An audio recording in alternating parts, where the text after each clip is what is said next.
Hi hello കൂട്ടുകാരെ, എല്ലാവർക്കും ഷാനി വ്ലോഗിലേക്ക് സ്വാഗതം. ഇന്നത്തെ നമ്മുടെ വീഡിയോ എന്ന് പറഞ്ഞിട്ടുണ്ട്, നമ്മുടെ പൂന്തോട്ടത്തിലേക്ക് ഒരു പുതിയൊരു കലാത്തിയ ചെടിയും കൂടി കിട്ടിയിട്ടുണ്ട്. അപ്പോൾ അത് നമ്മളൊന്ന് റിപ്പോർട്ട് ചെയ്യുന്ന വീഡിയോ ആണ്. നമ്മൾ ഈ അടുത്ത് വയനാട് അമ്പലവയലിൽ പോയിട്ടുണ്ടായിരുന്നു പൂക്കുളിക്ക്. അപ്പോൾ അവിടുന്ന് നമുക്ക് കിട്ടിയതാണ് ഇത്. ഇതിൻ്റെ പേര് കലാത്തിയ സെറ്റോസ സിൽവർ സ്റ്റോൺ എന്നാണ്. സാധാരണ സിൽവർ സ്റ്റാർ എന്നാണ് പറയാറ്. കലാത്തിയ വിഭാഗത്തിൽപ്പെടുന്ന സിൽവർ സ്റ്റാർ വിഭാഗത്തിൽപ്പെടുന്ന ഒരു ചെടിയാണ്. അപ്പോൾ നമ്മുടെ കയ്യിൽ അതില്ലായിരുന്നു. അപ്പോൾ നമ്മൾ അവിടുന്ന് മേടിച്ചതായിരുന്നു. പിന്നെ 30 രൂപയോ വരുന്നുണ്ട് ഈ ചെറിയൊരു ഫോട്ടോയോട് കൂടി ഇതിന്.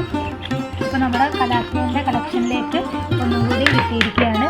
അതുപോലെ തന്നെ നമ്മൾ 2 മേടിച്ചിട്ടുണ്ടായിരുന്നു. ഇത് കലാത്തിയ വിഭാഗത്തിൽപ്പെടുന്ന കലാത്തിയ ലൂസി എന്ന് പറഞ്ഞൊരു വേറെ ഒരു ചെടി കൂടിയാണ്. ഇത് രണ്ടുമാണ് നമ്മൾ അവിടുന്ന് മേടിച്ചിട്ടുണ്ടായിരുന്നത്. പിന്നെ നമ്മളെ വീട്ടിൽ ഓൾറെഡി ഉണ്ടായിരുന്ന ഒന്ന് ജസ്റ്റ് നിങ്ങൾക്ക് കാണിച്ചു തരാം. ഇത് കലാത്തിയ സെബ്രിയാണ്. ഇത് കലാത്തിയയിൽ വരുന്ന വേറൊരു നല്ലൊരു യെല്ലോയും ഗ്രീൻ ലീഫും കൂടി വരുന്നതാണ്. ഇത് നമ്മളെ കലാത്തിയയിൽ വരുന്ന മരാന്ത എന്ന് പറഞ്ഞുള്ളൊരു ടൈപ്പാണ്.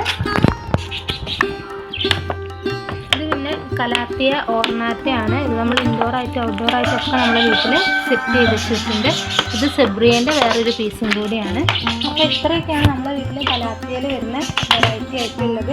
ഇതിൻ്റെ പോട്ടിങ്, നമ്മുടെ തൈ ഉണ്ടായതും കുഴിച്ചിടുന്നൊക്കെ വീഡിയോസൊക്കെ മുന്നിട്ടുണ്ടായിരുന്നു. അപ്പോൾ നമുക്ക് ഇന്നിപ്പം കിട്ടിയ ഈ പുതിയൊരു കലാത്തിയനെ റിപ്പോർട്ട് ചെയ്യുന്ന വീഡിയോ ആണ് നമുക്ക് കാണിച്ചു തരുന്നത്. ഇൻഡോറായിട്ടും ഔട്ട്ഡോറായിട്ടും ഇതുപോലെ വളർത്താൻ പറ്റിയ നല്ലൊരു ഡെക്കറേറ്റീവ് പ്ലാന്റ് ആണ് ഈ ഒരു കലാത്തിയ പ്ലാന്റ് എന്ന് പറയുന്നത്. ഈ ഒരു കലാത്തിയ പ്ലാന്റ് നമുക്ക് നോക്കിയാൽ തന്നെ അറിയാം, ഇതിൻ്റെ ഒരു ഇലയുടെ ഒരു ഭംഗി എന്ന് പറഞ്ഞാൽ ഇതിലൊരു മാർക്കർ കൊണ്ട് വരഞ്ഞതുപോലെ ഒരു വൈറ്റ് കളറിലും അതുപോലെ പിങ്ക് കളറിലുള്ള ലൈൻസാണ് ഇതിനെ കൂടുതൽ ഭംഗിയാക്കുന്നത്. നമ്മളിത് ഇപ്പം ഇൻഡോറായിട്ട് സെറ്റ് ചെയ്തിരിക്കേണ്ട ഈ ലീഫ് നോക്കിയാൽ തന്നെ അറിയാം, നല്ല പിങ്ക് കളറുണ്ട്. അത് നമ്മളെ വെയിലിൻ്റെ ഷെയ്ഡ് അനുസരിച്ചിട്ടാണ്. തണലിലാണ് ഈ കലാത്തിയ നന്നായിട്ട് ഉണ്ടാവുന്നത്. അധികം വെയിലൊന്നും ഇഷ്ടപ്പെടാത്തൊരു ചെടിയാണ്. അതുകൊണ്ട് നമുക്ക് എളുപ്പത്തിൽ ഇൻഡോറായിട്ട് വളർത്താൻ പറ്റുന്നൊരു ചെടിയാണ്. ഈ കലാത്തിയ സിൽവർ സ്റ്റാർ എന്ന് പറയുന്ന ഒരു പ്ലാന്റാണ് ഞങ്ങൾ റിപ്പോർട്ട് ചെയ്യുന്നത്. ഇതിൽ ഏകദേശം ഒരു 2 തൈ ഉണ്ടെന്നാണ് തോന്നുന്നത്. നമുക്ക് ഈ ഒരു പോട്ട് പൊളിച്ച് നോക്കിയാൽ അറിയാം. അല്ലെങ്കിൽ നല്ല ഹെൽത്തി ആയിട്ടുള്ളൊരു തൈ നോക്കിയിട്ടാണ് നമ്മൾ എടുത്തിട്ടുണ്ടായിരുന്നത്. അപ്പോൾ നമുക്ക് മെല്ലെ ഈ ഒരു കവറിൽ നിന്ന് ഇത് ചെടിയായിട്ട് മാത്രം സെപ്പറേറ്റ് ചെയ്തെടുക്കാം. നമ്മളെ പോട്ട് എന്ന് പറയുന്നത് ഇതാണ്. ഈ ഒരു പോട്ടിലാണ് നമ്മൾ ആ തൈ ഒന്ന് മാറ്റി നടാൻ ഉദ്ദേശിക്കുന്നത്.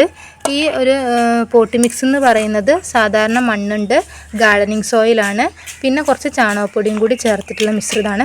ഓവറായിട്ട് നമ്മൾ വലിയ വളപ്രയോഗമൊന്നും ഇപ്പോൾ ചെയ്യുന്നില്ല. അപ്പോൾ നമ്മളെ പോട്ട് ഏകദേശം ഒന്ന് സെറ്റായിട്ടുണ്ട്. ഇനി നമുക്ക് ആ ഒരു ചെടി ഇന്ന് മാറ്റിയെടുക്കാം. അപ്പോൾ ഈ കവറിൽ നിന്നൊന്ന് മെല്ലെ ഞാൻ അഴിച്ചെടുത്തിട്ടുണ്ട്. നല്ല ഹെൽത്തി ആയിട്ട് തന്നെ ഉള്ളൊരു കലാത്തിയാണ്. അത്യാവശ്യം വേരുകളൊക്കെ വന്നിട്ടുണ്ട്. നോക്കിയാൽ തന്നെ അറിയാം, നല്ലോണം വേരുകളുണ്ട്. എടുക്കുമ്പോൾ നമ്മൾ സൂക്ഷിച്ചെടുക്കുക. വേരുകളൊന്നും അധികം നശിക്കാത്ത രീതിയിൽ എടുത്തിട്ടുണ്ടെങ്കിൽ നമുക്ക് റിപ്പോർട്ട് ചെയ്താൽ തന്നെ നല്ലോണം പെട്ടെന്ന് തന്നെ പിടിച്ച് കിട്ടുന്നതാണ്. നമ്മൾ ചെറിയൊരു ബ്ലേഡ് ഉപയോഗിച്ച് മെല്ലെ സെപ്പറേറ്റ് ചെയ്തെടുക്കുകയാണ്. കാരണം പിടിച്ച് വലിച്ചിട്ടൊക്കെ ഉണ്ടെങ്കിൽ പൊട്ടിപ്പോകുമെന്ന് അറിയില്ല. ചെറിയ കിഴങ്ങായിരിക്കും അതിൻ്റെ ഉള്ളിലുണ്ടാവുക. കലാത്തിയ പ്ലാന്റൊക്കെ നമുക്ക് അറിയാം, കിഴങ്ങിൽ നിന്ന് മുളച്ച് വരുന്നതാണ് ഓരോ തൈയും.